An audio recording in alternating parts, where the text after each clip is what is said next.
Rismon mendayung di antara dua karang yang tajam.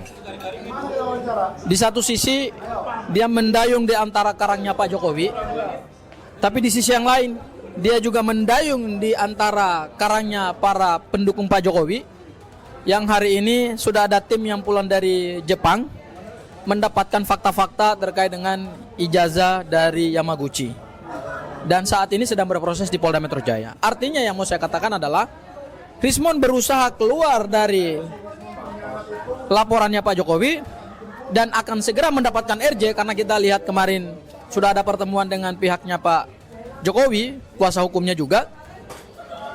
Bukan berarti beliau akan tidur nyenyak juga. Setidak-tidaknya menurut saya Bang Rismon bisa menghadapi dua laporan pidana baru. Oke Bang, Bang Gofur, gimana nih Bang, posisi Rismon yang setelah pindah haluan ini, posisinya di dalam berkasnya laporan ini gimana Bang? Laporan Jokowi ya? Kenapa Mas? Itu kan bagus tuh kan? Ya. Rismon mendayung di antara dua karang yang tajam.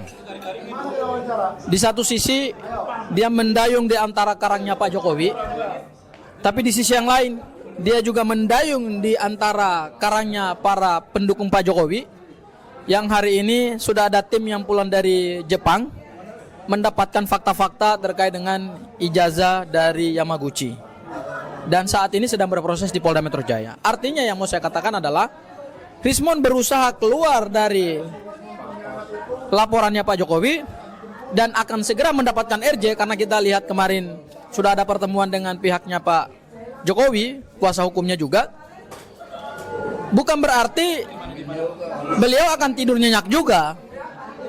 Setidak-tidaknya menurut saya Bang Rismon bisa menghadapi dua laporan pidana baru.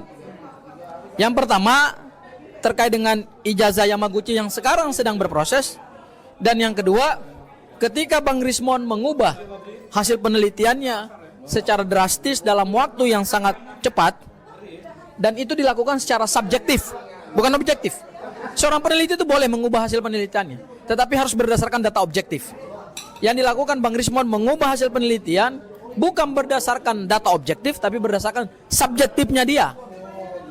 Ya, itu yang tidak dibenarkan di dalam suatu ilmu pengetahuan. Ya, apa itu? Yaitu adanya dugaan tindak pidana mengubah hasil penelitian.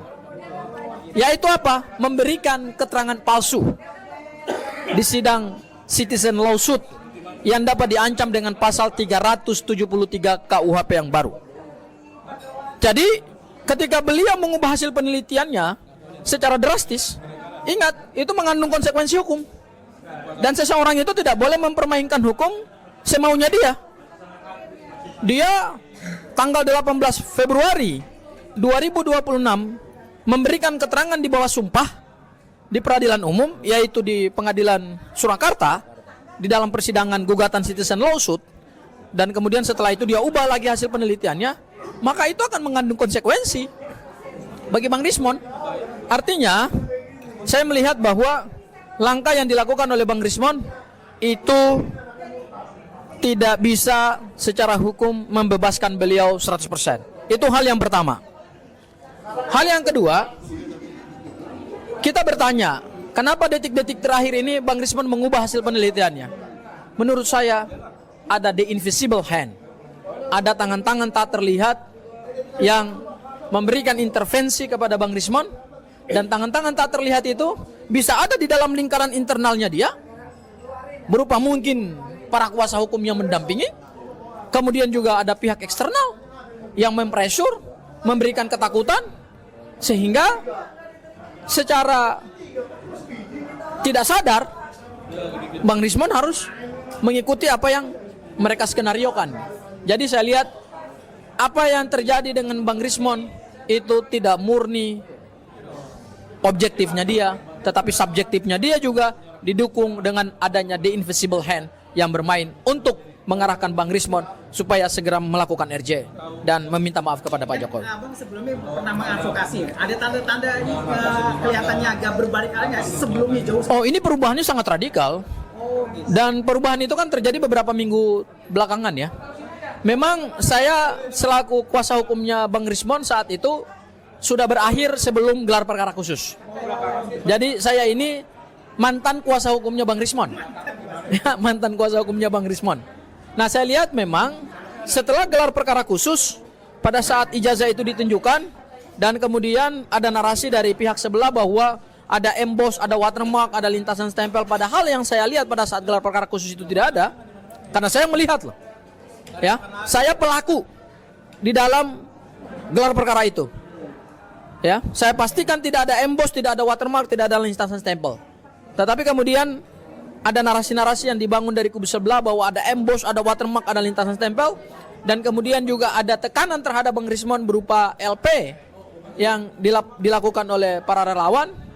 Mungkin itulah yang membuat Bang Rismon akhirnya harus mengubah sikap hasil penelitiannya dan kemudian pilihannya untuk tidak lagi berada dalam gerakan amar ma'ruf nahi mungkar.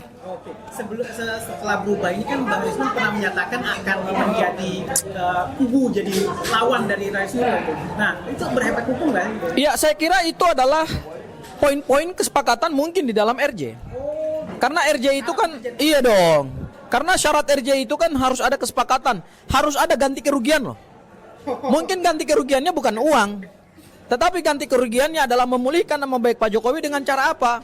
Ya, menjadi apapun yang diperintahkan atau yang dituangkan di dalam kesepakatan RJ itu. Apapun yang diperintah. Ya, itu pasti. Sebenarnya RJ itu udah keluar dari sebenarnya. RJ itu kan gini, RJ itu enggak, RJ itu sudah dilakukan. Jadi harus dibedakan antara RJ dan SP3. Enggak, saya dengar kabar RJ-nya belum keluar gitu maksudnya. Iya, kemarin kan udah pertemuan. Ya, udah pertemuan dan kesepakatan. Jadi gini, RJ itu basisnya adalah kesepakatan tertulis. Hasil kesepakatan tertulis dengan syarat-syarat pemenuhan. Misalnya, pelaku atau seorang tersangka bersedia melakukan A, B, C, dan E kepada si korban. Itu dituangkan di dalam apa yang disebut dengan surat kesepakatan perdamaian. Surat kesepakatan perdamaian itu kemudian nanti dikirim ke penyidik. Saya pikir surat kesepakatan perdamaiannya itu sudah dibuat dan sudah dalam proses ke penyidik Polda Metro Jaya, dan kalau itu sudah sampai di Polda Metro Jaya ya mungkin 1-2 hari udah keluar. Saya kira sebelum lebaran lah SP3-nya akan keluar. Jadi harus dibedakan antara apa itu RJ dan apa itu SP3. Ya. RJ itu restoratif justice. Kesepakatan menyelesaikan perkara pidana dengan perdamaian yang dituangkan di dalam surat kesepakatan perdamaian bersama, ditandatangani oleh kedua belah pihak. Kemudian dasar dari RJ itu suratnya disampaikan kepada penyidik. Baru disitulah keluar SP3, surat perintah penghentian penyidikan. Nah, itu. Oke, Bang. Gimana Bang tanggapannya Bang? Nah, ini aktivis muda kita. Salah satu penggemar ijazah Pak Joko Widodo. Saya cuma mengingatkan aja Bang untuk Bang Rismon. Bang Rismon, sebetulnya Anda nggak sadar tuh. Anda ingin keluar dari kandang macan, tapi masuk di dalam kandang buaya tuh. Ini Anda nggak pikirkan itu. Nah, akhirnya yang terjadi seperti ini. Bukan mendapat sesuatu yang baik, tapi mendapatkan justifikasi